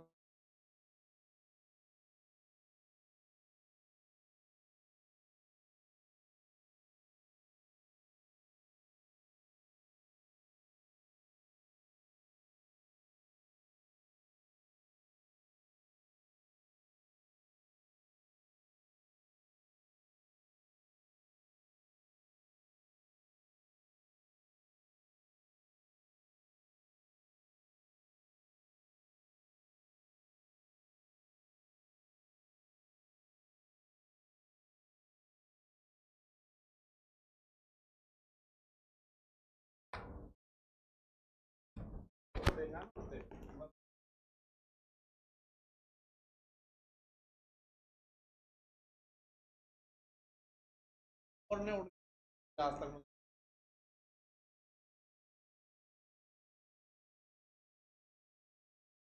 क्या कर लिया? बस उससे 150 ग्राम कम ही उड़ता है, ज़्यादा तो नहीं उड़ रहा। तो उड़ सकता है लेकिन ज़्यादा नहीं उड़ पाता, लेकिन दौड़ बहुत तेज सकता है। उड़ सकने वाले पक्षियों में दुनिया में सबसे तेज दौड़ने वाला पक्षी है हमारा राजकीय पक्षी गोडावण, ठीक है। और इसीलिए इसे क्या बोला जाता है,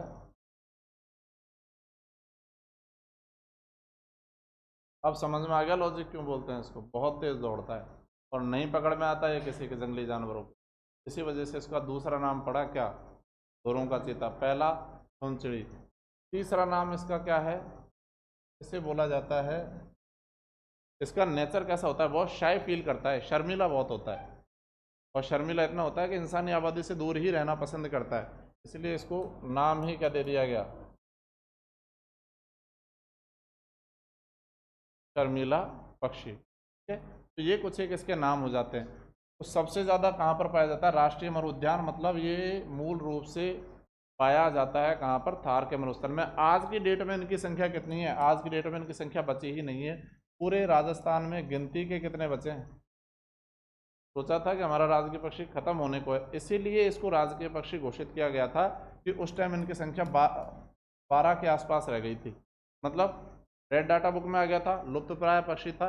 और कोई पक्षी को अगर आप राजकीय पक्षी, राजकीय पशु, राजकीय वृक्ष, राजकीय पुष्प बना देते हैं, उसके लिए नियम बन जाते हैं बहुत सारे, नियम बन जाते हैं, वजह से आप शिकार नहीं कर सकते, उसका शिकार नहीं कर सकते, पेड़ है तो काट नहीं सकते उसे, उस वजह से फिर इनकी संख्या वृद्धि हुई है। अभी हाल ही की खबर है, 4-6 महीने पहले की खबर है, तो ये गोडावण ने अंडे दिए, एक बार में ये एक अधिकतम 2 अंडे देता है, बस इससे ज़्यादा नहीं देता, उसके लिए 10-12 पुलिस वाले लगा रखे हैं। अब आगे आगे गोडावण की क्या किस्मत है उस वाले की, पीछे 10-12 पुलिस वाले चल रहे हैं ध्यान रखने के लिए कि इसको कोई खा न जाए।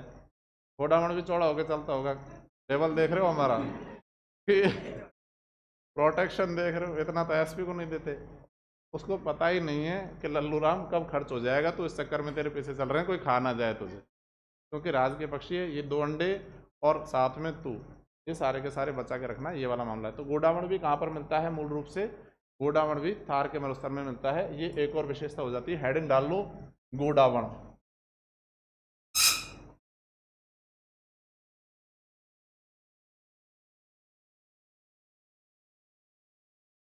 लिखोगे, साथ में लिख डालो जल्दी से, वैज्ञानिक नाम क्या है इसका, अब बोल के देख लेना इसको, और इसलिए बुलवा रहे हूँ। लैब असिस्टेंट की परीक्षा पहली वाली जो हुई थी ना, मैं मानता हूँ आज तक का सबसे कठिन पेपरों में से एक, आरएस का पेपर फेल था। आपको पता होगा जिन लोगों ने सुना है एवन, तो 40% मार्क्स ले आए ना, पास हो गए, सिलेक्शन ही हो गया, नंबर ही आ गया।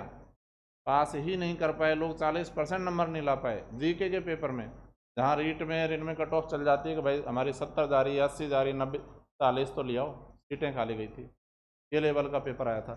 उसमें वैज्ञानिक नाम ही पूछे थे सबके, तो इनके वैज्ञानिक नाम, खिजड़ी का वैज्ञानिक नाम, इधर से अपना राजकीय पुष्प है उसका वैज्ञानिक नाम, इनका सबका तो वैज्ञानिक नाम है इसका क्रायोटिस नाइग्री सेप्स।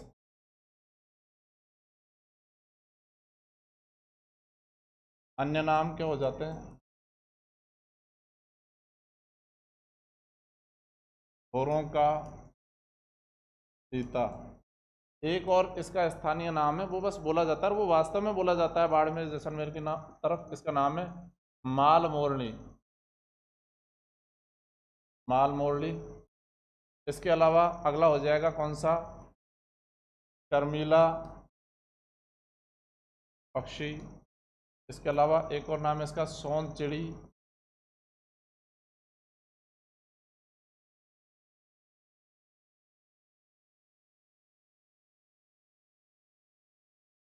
थार के मरुस्थल में सर्वाधिक पाया जाता है, मुख्य रूप से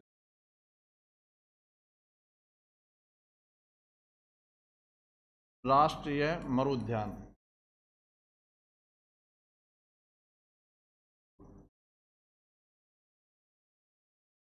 ब्रैकेट में यहीं पर लिख लो,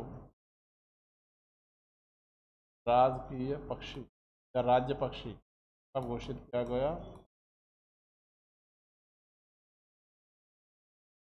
आगे बढ़ जाते हैं। और अन्य स्थान कहाँ पाया जाता है, कहाँ कहाँ पर पाया जाता है। इसके अलावा राष्ट्रीय अमर उद्यान के अलावा 3 जगह, तीनों को अच्छी तरह रट लेना, एक का भी नाम आप लोगों को पता नहीं है और तीनों ही जगह परीक्षाओं में खूब पूछी गई है। एक तो है तोरसेन, तोरसेन पड़ता है कहाँ पर, बारां, मुझे पता है कि आप लोगों को ये पता नहीं है। दूसरा है सौंखलिया, सौंखलिया पड़ता है अजमेर में। अब यहाँ पर एकाध गोडावणों की साइट सीइंग कभी कभार हो जाती है, इसलिए बोल दिया जा रहा है बस। और तीसरा है, तीसरी जगह नहीं है, तीसरा तो है क्या, तीसरा ये खुद ही हो जाता है। यहाँ पर नोट ही डाल देना आप, एक के बाद में नोट लिखवाऊंगा, पहले यहाँ तक लिख डालो इसे जल्दी।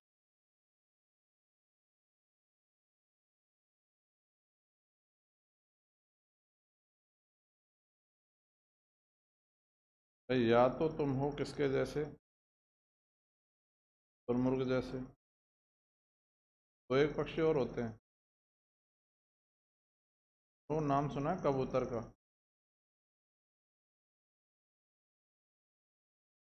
हाँ है,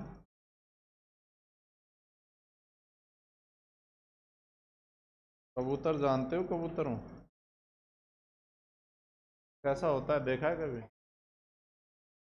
कल देखना, उठते ही दिखेगा, जैसे ही मुंह धोगे और पहुँच रहे होगे ना टाल से, फिर दिखेगा कबूतर। देखा है ना, कबूतर की एक बहुत अच्छी बात होती है, पता नहीं अच्छी है बुरी है पर बात है, बता देता हूँ, याद आ गई। बहुत बड़ा जीव होता है, वास्तव में बहुत भोला होता है, उड़ सकता है। तो ये तो देखा ना कबूतर को, बिल्ली, यहाँ कबूतर और वहाँ बिल्ली दिख गई ना घर, भाई यहीं सरेंडर कर देता है, यहीं आंख बंद कर लेता है, खा ले भाई, डर के मारे उड़ ही नहीं पाता। और बिल्ली फिर हाँ काम करती है। एक और पक्षी होता है, पशु, नाम सुना है इसका भी आपने, हाथी। ये सब इनसे हमें सीख मिलती है। हाथी के साथ दिक्कत क्या है, हाथी जब छोटा सा होता है ना, बच्चा होता है, उसके पैर में एक जंजीर बांधी जाती है, और वो कोशिश करता रहता है उसको क्या, तोड़े इसको। अब वो पहले छोटा होता है, उसमें ताकत होती नहीं कि वो तोड़ पाए इसे, वो 2-4 साल तक प्रयास करता है, और 2-4 साल तक जब उसे नहीं टूटती है तो वो बड़ा हो जाता है। जंजीर वही पतली सी बन रही है जिसको एक झटके में तोड़ सकता है वो, लेकिन उसके बाद वो प्रयास करना बंद कर देता है कि उसके दिमाग में वो बात बैठ जाती है कि तभी नहीं टूटी तो अब क्या टूट जाएगी, तोड़ता ही नहीं। और आप देख लेना, जो ये हाथी को हाँकने वाला होता है ना, जो जंजीर बांधता है वो नाम मात्र की होती है, कोई खास बात नहीं कि हाथी उसे एक झटके में तोड़ दे, कोशिश ही नहीं करता, हाथी उसी से बंधा पड़ा रहता है, दिमागी तौर पे बंधा पड़ा रहता है। और जिसके बारे में अपन सब लोग अभी मजाक उड़ा रहे थे ना, सोचो कितना मेहनती जीव होता है, बस भगवान ने एक चीज़ के साथ अन्याय कर दिया, अकल नहीं दी बेचारे को ज़्यादा, मेहनती बहुत होता है, ये तो आप एग्री करोगे। गधे जैसे बन जाओ प्रॉपर तो भी दिक्कत नहीं है, गधा बहुत मेहनती होता है पर भोला बहुत होता है। और कितना भोला होता है, अंधेरे में 15 दिन गधे के रस्से बांध दो पाड़े में जाके, और 16वें दिन रस्सी मत बांधो आप, 16वें दिन बस ऐसे ही गले पे हाथ फेर के, मतलब एक्टिंग करके आ जाओ आप क्या कि रस्सी बांध दी है, भाई हिलेगा ही नहीं सारी रात, खुला ही खड़ा है, हिल ही नहीं रहा। किस चक्कर में, क्योंकि अंधेरा है, आप देख तो रहा नहीं है। अब खुला इसलिए खड़ा है कि हिलूंगा तो नींद खराब होती, और नींद मुझे खराब करनी नहीं है, नहीं करूँगा नींद खराब, मैं हिलूंगा ही नहीं, रस्सी तो तब मेरे टच होगी जब मैं हिलूंगा, हाँ है रस्सी, इसीलिए क्या है वो, मजाक मत बनाया करो गधे का, गधा बहुत अच्छा होता है, मेहनती तो होता ही है। वो तो एक बार की बात है, वो रूई लेके बैठ गया पानी में, तब से मजाक बना रहे हो तुम लोग, याद है ना, बह जाएगी पानी में। लिख लिया, नोट डाल के लिख डालो जल्दी से। गोडावण का कृत्रिम प्रजनन केंद्र, गोडावण का कृत्रिम प्रजनन केंद्र है? गोडावण का कृत्रिम प्रजनन केंद्र जोधपुर जंतुआलय को बनाया गया है, कृत्रिम प्रजनन केंद्र जोधपुर जंतुआलय को बनाया गया है। और ये लिख लिया है तो एक और लाइन लिख लो, जंतुआलय समझते हो ना, देसी भाषा में बोलते हैं चिड़ियाघर, जू। तो गोडावण का तो ये वाला हो गया। अब हम बात करते हैं दो और जीवों के बारे में जिनका नाम है, एक तो है घड़ियाल, जिसकी जो मुख होता है वो कंपैरेटिवली लंबा सा होता है, और एक होता है मगरमच्छ जिसका थोड़ा सा चौड़ा मुख होता है और ट्रायंगुलर शेप का होता है वैसा। इन दोनों का कृत्रिम प्रजनन केंद्र बनाया गया है किसको? जयपुर जंतुआलय को, जिसको अब खुद को ही शिफ्ट कर दिया गया है कहाँ पर?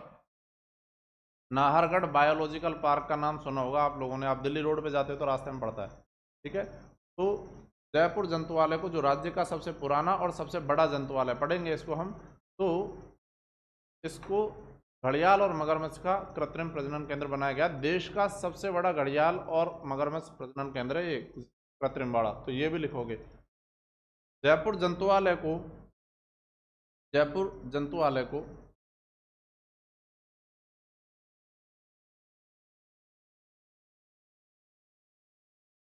देश का सबसे बड़ा घड़ियाल एवं मगरमच्छ, देश का सबसे बड़ा घड़ियाल एवं मगरमच्छ कृत्रिम प्रजनन केंद्र बनाया गया है, कृत्रिम प्रजनन केंद्र बनाया गया है।